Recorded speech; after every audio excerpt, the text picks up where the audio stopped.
Allahumma shalli ala Muhammadin wa ala alihi wa sahbihi wa man tabi'ahum bi ihsan ila yaumil amma ba'd. Bapak-bapak, ibu-ibu, jamaah sekalian yang dimuliakan oleh Allah Subhanahu wa taala, sebelum mulai kajian, mari kita awali dengan berdoa. Bismillahirrahmanirrahim. Raditu billahi rabba wa bil islami dinan wa bi Muhammadin nabiyyan wa rasulah. Rabbi zidni ilma wa warzuqni fahma. Baik, nanti setelah kajian ada sesi tanya jawab ya. Jadi kalau ada yang pas pengajian mungkin ada timbul pertanyaan, nanti bisa disampaikan. Nanti ada kira-kira 15 menit sebelum isya ada sesi tanya jawab ya. Dan untuk anak-anak ya, kami minta untuk tidak ngobrol dan bercanda, untuk memperhatikan pengajiannya, jangan bikin kelompok sendiri ya, kelompok ngobrol sendiri. Baik, kepada Ustaz Nur Ihsan Zilbiantoro kami persilakan.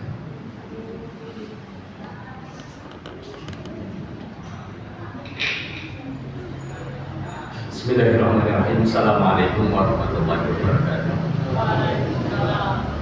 Alhamdulillahirabbil alamin, wassalatu wassalamu ala asyrafil anbiya'i wal mursalin nabiyina Muhammadin wa ala alihi wa sahbihi ajma'in.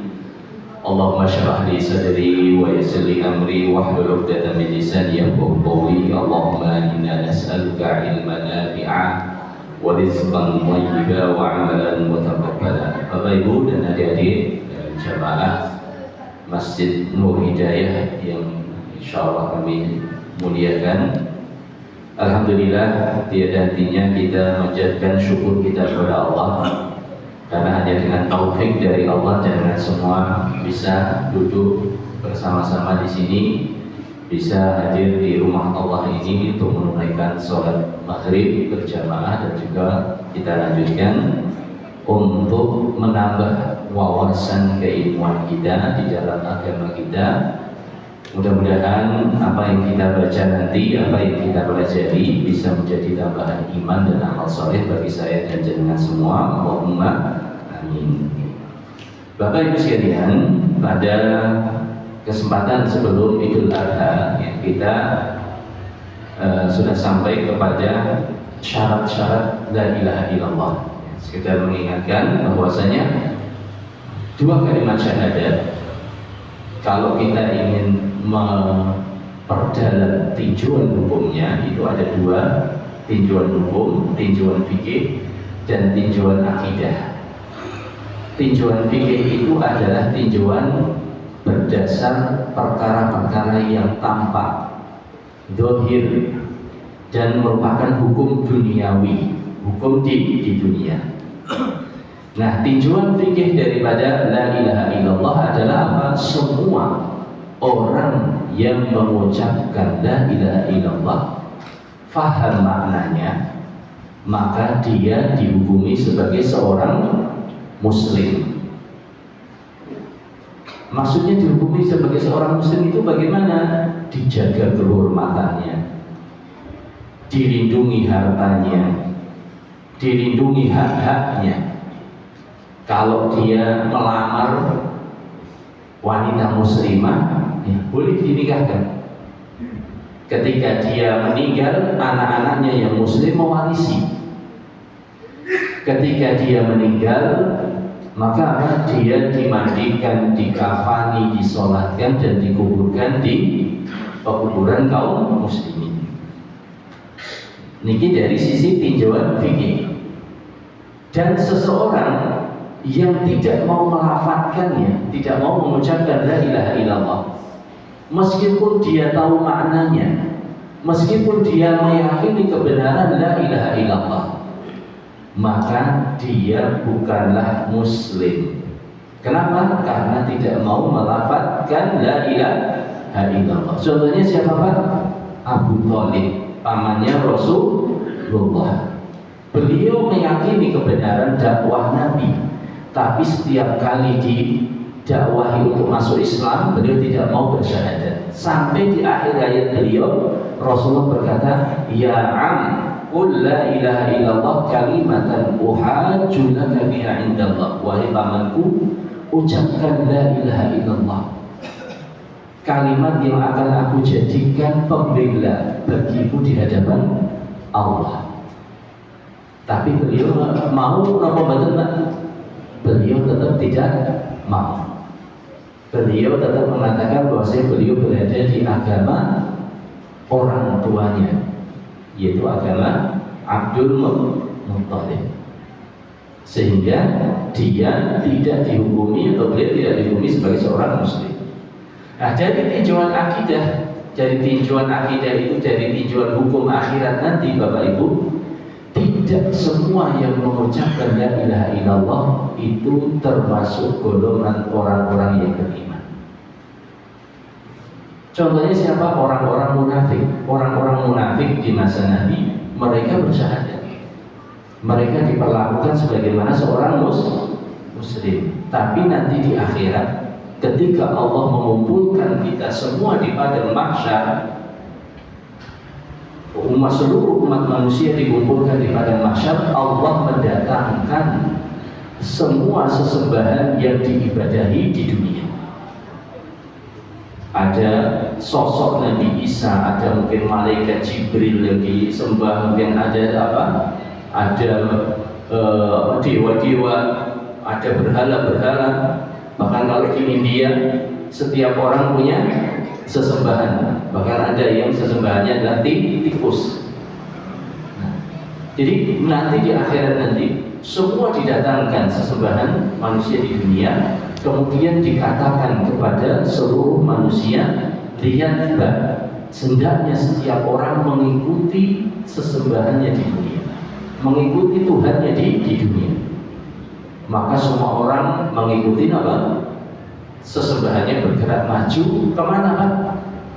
Nyemplung ke neraka jahanam. Oleh karena itu orang-orang kafir itu tidak mengalami proses mizan, timbangan amal. Wala nuqimu lahum yaumal qiyamati wazna, kata Allah dalam Al-Quran.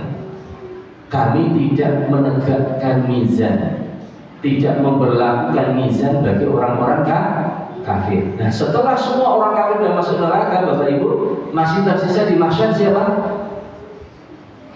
Masih tersisa orang-orang muslim, termasuk yang munafik. Kemudian Allah hadir, datang di hadapan semua orang-orang muslim.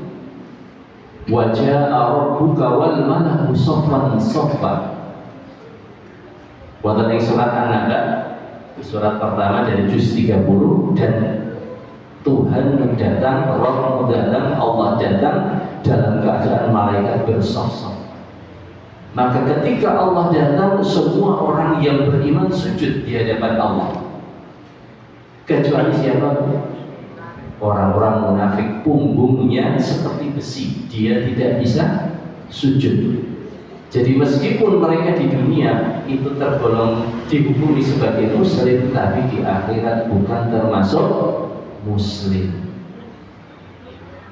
Oleh karena itu sangat rugi Pak kalau kita cuma hukum muslimnya di dunia.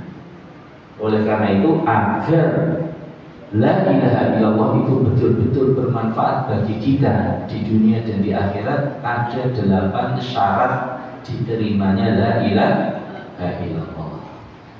8 syarat itu apa saja? Wonten yang nyatet mboten Bapak Ibu? Ada yang nyatet mboten kemarin?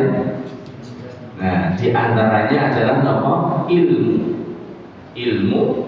Dalilipun apa? Pertemuan terakhir kita kalau Panjang mau surat Muhammad ayat 19. Fa'lam annahu la ilaha illallah wastaghfir li dzambik. Ketahuilah sesungguhnya tidak ada zat yang berhak untuk diibadahi kecuali Allah Subhanahu wa ta'ala.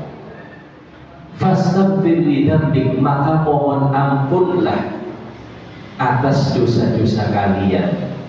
Pertanyaannya Pak, apa hubungannya kita diperintahkan mengetahui bahwa tidak ada zat yang berhak diibadahi kecuali Allah kok kemudian kita disuruh beristighfar?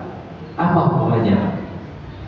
Karena Bapak Ibu sekalian, kita itu sehebat-hebatnya kita, setinggi-tingginya ilmu kita dan pemahaman kita di dalam agama, itu masih sangat mungkin terpeleset. Yaitu terpeleset dalam hal apa? Tidak beribadah kepada Allah atau tidak mengagungkan Allah sebagaimana mestinya, tidak memberikan hak Allah secara penuh. Dosa atau tidak itu Pak? Nah, ada dosanya. Kita mencintai Allah, tapi kecintaan kita tidak sempurna, masih sering kalah dengan hawa nafsu. Kita meyakini adanya akhirat, adanya surga dan neraka, tapi seringkali diri kita masih kalah dengan rengengan anak dan istri kita, atau bisikan hawa nafsu kita. Maka meskipun kita tahu kebesaran Allah, hak Allah atas kita, tapi apa? Masih banyak sisi-sisi ketidaksempurnaan dalam keimanan kita. Oleh karena itu Allah memerintahkan kepada kita untuk apa? Fastaghfir lidzambik, maka mohon ampunlah kepada Allah atas dosa-dosamu. Kemudian Bapak Ibu sekalian, kita lanjutkan pembahasannya apa? Jadi di antara syarat la ilaha illallah ada ilmu, ada ikhlas, ada kejujuran, ada yakin, ada menerima sepenuhnya, ada tunduk sepenuhnya, ada kecintaan, ada berlepas diri dari semua sesembahan yang diibadahi selain Allah. Nah, kita lanjutkan baca kitab ini ya. I'lam, atau beliau berkata, i'lam rahimakallah annahu yajibu ala kulli muslimin wa muslimatin ta'allamu thalathi masaila wal amalu bihi.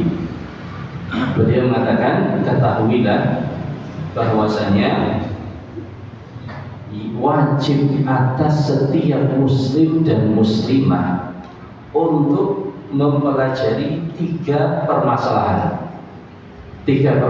dan mengamalkannya. Ada tiga hal yang wajib kita ketahui dan wajib kita sadari, kemudian kita amalkan. Apa saja itu? Yang pertama, Annallaha khalaqana wa razaqana wa lam yatrukna hamalan.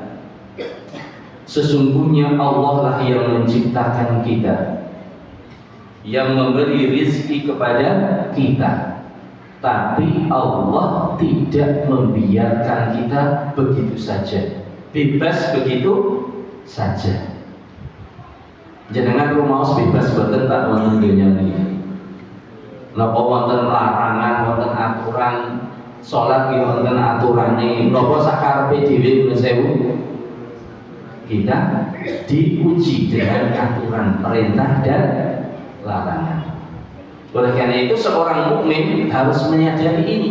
Kita di dunia tidak akan lepas dari perintah dan larangan serta aturan Allah Subhanahu wa taala. Makanya dunia itu sijnul mukmin. Dunia itu ibaratnya apa Pak? Penjaranya seorang mukmin. Wa jannatul kafir, surganya orang-orang kafir. Kenapa Pak? Orang kafir bebasnya. Mereka tidak merasa terikat aturan perintah dan larangan. Dan kebahagiaan mereka hanya di dunia Pak. Adapun setelah kematian, ada tidak kebahagiaan bagi mereka? Sudah tidak ada lagi.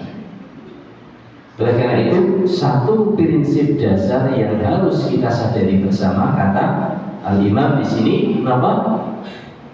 Hendaknya kita menyadari bahwasanya Allah lah yang menghidupkan kita, menciptakan kita, dan memberi rizki kepada kita. Kemudian Allah tidak membiarkan kita bebas begitu saja tanpa ujian. Kemudian apa? Bal arsala ilaina rasulan. Bahkan apa? Allah itu mengutus seorang rasul kepada kita sebagai ujian. Nah, permasalahannya menurut saya, jenengan kalau tidak belajar agama, Saged dagang mboten? Saged angsal harta mboten?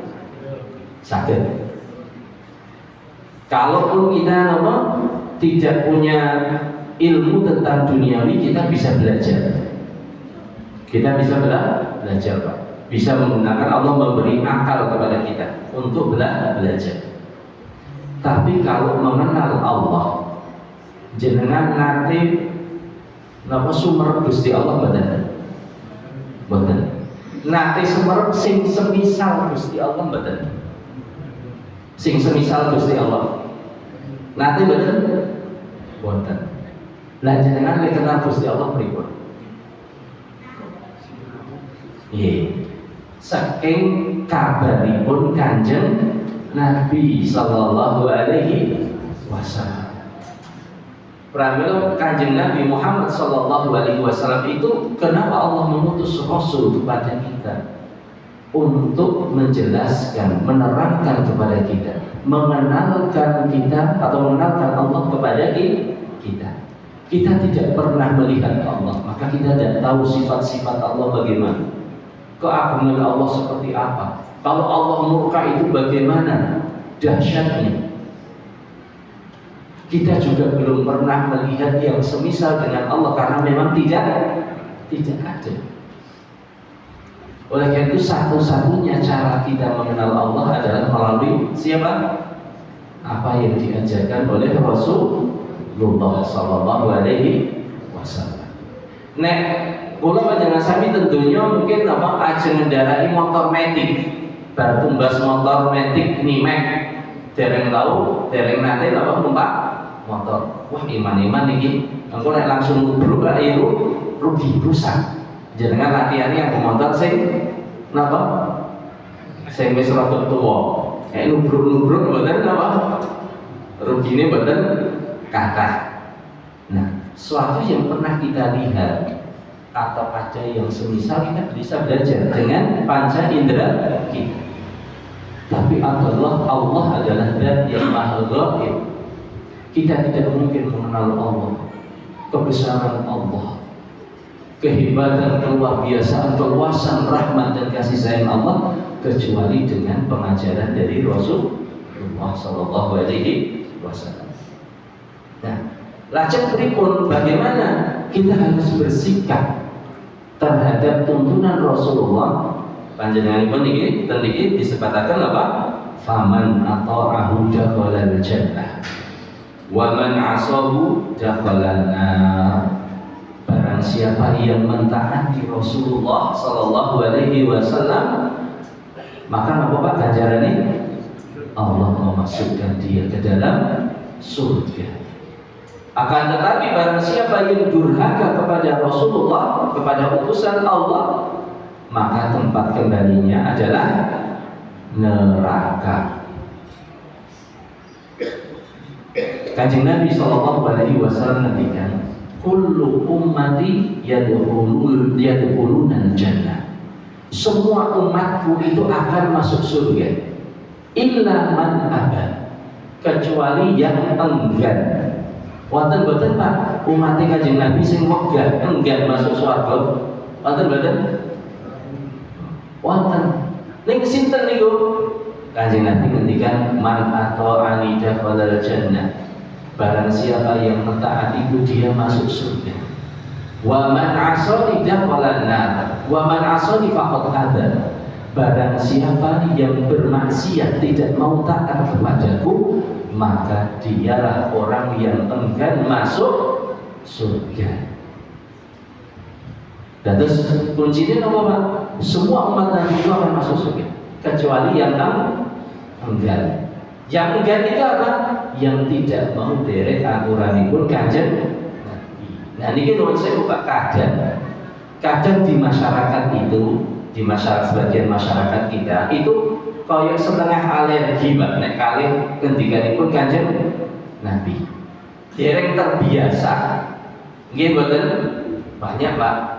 Kan biasanya napa mboten tau nek ngaos kok ngendikane Gusti Allah, ngendikane Kanjeng Nabi niku kadang jarang, berarti jarang. Pramila kaum muslimin tidak terlalu terbiasa dengan mendengar firman Allah dan sabda Rasulullah, sehingga ketundukannya itu relatif kurang baik. Orang kalau tidak biasa mendengar Allah berfirman demikian, Rasulullah bersabda demikian, itu hatinya itu belum sepenuhnya apa, biasanya mesti nonton ngeyel-ngeyel ya. Nonton ngeyel-ngeyel, malah mas mau ngomong hadis-hadis, ngomong ini wis paham kok. Kadang kan seperti itu. Jadi kayak setengah meremehkan, kayak setengah hadis itu kayak tidak ada pengagungan di dalam hati. Nah ini merupakan hal yang harus kita biasakan bersama Bapak Ibu dan adik-adik semua. Yaitu apa? Kalau kita mendengar firman Allah, berarti apa? Sami'na wa ata'na. Kami mendengar dan kami taat. Meskipun nafsu kita masih berontak.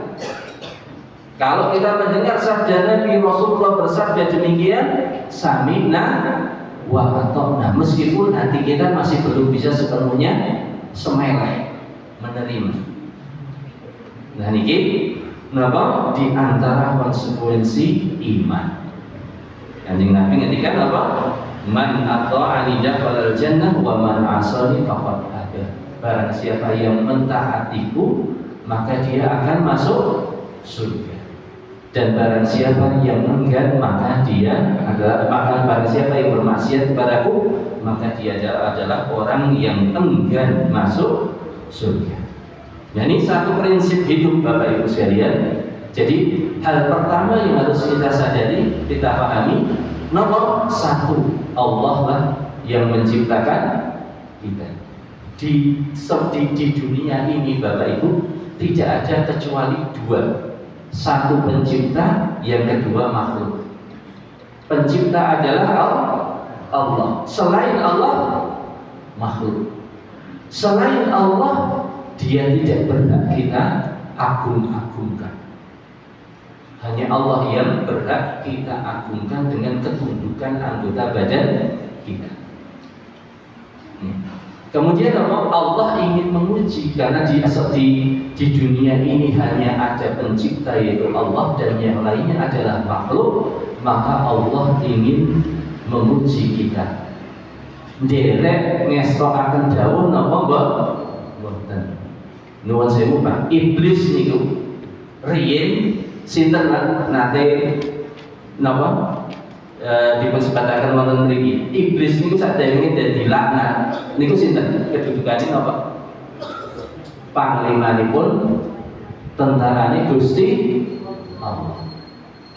Dan terus nek makhluk sing soleh, makhluk sing dohiri saya itu bakal diuji badan, tetap diuji, tetap diuji. Dan terus ampun ngantos kagungan anggapan nek awake dhewe pun soleh niku boten bakal diuji. Enggak, bahkan semakin baik, semakin soleh, ujiannya semakin besar, semakin berat. Awit apa? Awit dunia niki adalah tempat ujian, bukan tempat prestasi. Dan sehingga apa? Gusti Allah menguji kita dengan mengutus Rasul. Barang siapa yang taat maka baginya surga. Barang siapa yang durhaka maka ganjarannya atau balasannya adalah neraka. Allah Subhanahu wa taala berfirman wonten ing surat Al-Muzammil. Al-Muzammil ini wonten ing juz 29 ayat 15. Allah berfirman, "Inna arsalna ilaikum rasulan syahidan 'alaikum." Sesungguhnya kami, yaitu Allah Subhanahu wa taala, telah mengutus kepada kalian seorang rasul. Syahidan 'alaikum, sebagai saksi atas kalian. Kama arsalna ila fir'auna rasulan, sebagaimana kami telah mengutus seorang rasul kepada Fir'aun. Sinten Pak Bu? Rasul yang dipun diutus Gusti Allah dan Fir'aun Nabi Musa alaihi salam. Fa'asa Fir'aunur Rasul, tapi Fir'aun bermaksiat, tidak mau derek, tidak mau tunduk kepada Nabi Musa. Fa'aqadnahu akhdaw wabila, maka apa? Kami pun apa? Menghukum Fir'aun itu dengan hukuman yang dahsyat, dengan hukuman yang berat. Nah, semacam di pulau panjenengan sana. Sinten sing derek tuntunanipun Kanjeng Nabi, Allah menjanjikan surga bagi kita. Nah, derek ini wujudnya apa tuh Pak? Bu, nah ini harus kita lihat aplikasi sehari-hari. Nek derek tuntunanipun Allah dan Rasulnya itu dalam babakan nopo mawon sepindah. Nopo rukun iman. Rukun iman itu harus kita yakini. Ingkang kaping kalih rukun Islam. Rukun Islam. Mungkin lajeng apa pilih? Lajeng buah daripada iman itu adalah akhlak. Dan akhlak yang paling tinggi adalah akhlak kita kepada Allah Subhanahu wa taala. Sudah dikasih. Iya. Terus Nuwun Sewu ini karena waktunya sudah nanti tanya jawab. Kalau tidak ada tanya jawab kita lanjut lagi. Jadi ini Pak, kita tadi apa? Ada 3 perkara yang wajib kita sadari, wajib kita pelajari dan kita amalkan. Kita baru sampai ke yang pertama, yaitu apa? Kita menyadari bahwa Allah lah yang menciptakan kita, yang memberi rezeki kepada kita, yang mengatur seluruh urusan kita, dan Allah hendak menguji kita dengan apa? Dengan mengutus seorang Rasul. Barang siapa yang mentaati Rasulullah maka baginya surga, dan barang siapa yang durhaka kepada Rasulullah maka balasannya adalah neraka. Ini prinsip hidup Pak, harus dipegang dengan kuat. Demikian wallahu ta'ala wa sallallahu ala nabiyina Muhammad wa ala alihi wa sahbihi ajma'in.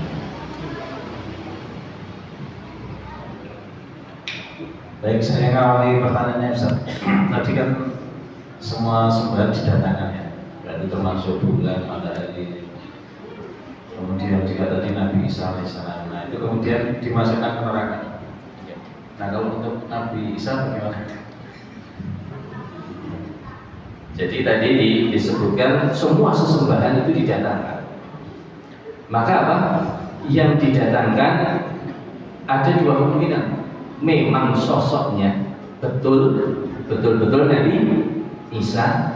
Neng kinten kalau Nabi Isa dimasukkan ke neraka itu karena dosa beliau atau bukan? Itu ada untuk diikuti menuju kemana? Ke neraka. Beliau tidak masuk ke neraka, kecuali mereka yang memang disembah dan ridho atau sesembahan selain Allah. Adapun yang Nabi Isa atau malaikat Jibril atau barangkali misalnya ada yang menyembah Rasulullah, maka itu pun akan ditampakkan. Dan semua yang menyembah selain Allah masuk ke neraka. Masuk ke neraka. Dan apakah nanti terus balik Nabi Isa dilemparkan ke dalam neraka? Kalaupun dilemparkan, bukan berarti beliau tersiksa sebagaimana Nabi Ibrahim ketika dilemparkan ke dalam api, Allah memerintahkan untuk api tidak memakan beliau. Maka misalnya dalam hal yang seperti ini, kok orang-orang soleh yang disembah itu ditampakkan, itu ada 2 kemungkinan. Sosoknya yang menyerupai, artinya Allah menciptakan sosok yang lain, yang itu akhirnya diikuti sesembahan orang-orang yang menyembahnya, atau memang itu yang ditampakkan. Kita tidak tahu. Yang jelas hadisnya menyatakan apa? Ditampakkan bagi setiap orang apa yang mereka dahulu sembah di dunia. Bisa jadi memang hakikatnya demikian, bisa jadi hanya yang semisal dengan mereka. Kalaupun yang didatangkan adalah zatnya yang sesungguhnya, maka Allah Maha berkuasa untuk tidak menjadikan mereka tersiksa, orang-orang soleh yang diibadahi tadi. Jadi sekedar sebagai apa? Menjebloskan orang-orang yang musyrik ke dalam neraka. Adapun orang-orang soleh yang diibadahi, mereka tidak tersiksa atau tidak teradab. Dan Allah Maha berkuasa, Termasuk orang mukmin. Orang mukmin itu ketika dia harus masuk neraka dulu dibersihkan. Jika dia memang ahli sholat, maka bagian-bagian wudu itu tidak terkena api. Bagian-bagian wudu tidak termakan api. Itu orang yang beriman tapi harus dibersihkan di neraka terlebih dahulu. Jadi anggota wudu kita itu tidak terbakar. Wallahu ta'ala. Mungkin ada pertanyaan yang lain, monggo silakan. Kemunafikan itu kan adalah amalan hati saja. Iya. Gimana cara kita untuk terhindar dari sifat-sifat kemunafikan? Karena amalan hati itu terkadang kita merasa diri kita kok ketika seperti orang-orang munafik. Kadang kita beribadah, terkadang kita juga bermaksiat itu kan. Terkadang kita ya seperti itu kan. Gimana cara untuk menghindari sifat kemunafikan? Munafik itu kan aslinya di penyakit hati, termasuk penyakit hati. Kita sering merasa sering merasa semangat dalam ketaatan, tapi juga kadang merasa lemah. Harus Pak. Niku nanti pernah ditanyakan sahabat Nabi kepada Rasulullah. Ya Rasulullah, kalau saya atau kami ini bersamaan, ya seolah kami ini di taman surga. Imannya terasa nikmat, manis, beramal soleh, beribadah itu indah. Tapi begitu kami pulang ke rumah, kami sibuk dengan harta kita, sibuk dengan anak dan istri kita, menjadikan kami lalai. Maka Rasulullah SAW bersabda apa? Lau annakum, seandainya kalian itu di rumah seperti ketika kalian bersama denganku, niscaya para malaikat akan menyalami kalian. Artinya Bapak, derajat kita itu memang seperti itu. Imannya bertambah, berkurang. Kalau seandainya derajatnya tetap terus konstan, itu derajatnya malah malaikat. Itu bukan apa? Bukan ujian Allah kepada kita, bukan seperti itu. Tapi ujian Allah kepada kita itu ketika diberi nikmat, Allah menginginkan agar kita menunjukkan penghambaan diri kita dengan bersyukur, dengan berbagi, dengan tidak sombong. Ketika Allah menguji kita dengan musibah, kesulitan, tidak putus asa, kita diminta untuk menunjukkan apa? Penghambaan diri kita kepada Allah dengan tidak putus asa, dengan berbaik sangka kepada Allah, dengan bersabar. Nah, ketika kita terpeleset ke dalam dosa, itu pun Allah menghendaki melihat penghambaan diri kita. Mereka apa? Bertobat, bertekad untuk tidak kembali ke dalam dosa, kemudian bertekad untuk memperbaiki diri. Oleh karena itu, para ulama menyebutkan bahwa kunci kebahagiaan itu 3. Kalau diberi nikmat bersyukur, diberi ujian bersabar, tergelincir ke dalam dosa, dia beristighfar. Dan betapa banyak Pak orang-orang yang Allah ampuni, Allah masukkan ke dalam surga karena ketergelinciran dia ke dalam dosa. Diawali dari ketergelinciran ke dalam dosa, tapi justru iblis, panglimanya pasukan Allah yang prestasinya luar biasa, ketika dia sombong, tidak menunaikan hak Allah, Allah melaknat dirinya. Jadi semakin kuat iman seseorang, semakin dia merasa tidak aman dari nifak. Jadi semakin kuat iman seseorang, hatinya semakin takut dari kemunafikan. Tapi semakin lemah, semakin tipis iman seseorang, dia akan merasa aman dari kemunafikan. Oleh karena itu apa, seorang ulama dari generasi tabi'in melihat beliau berkata apa? Saya bertemu 120 sahabat Nabi.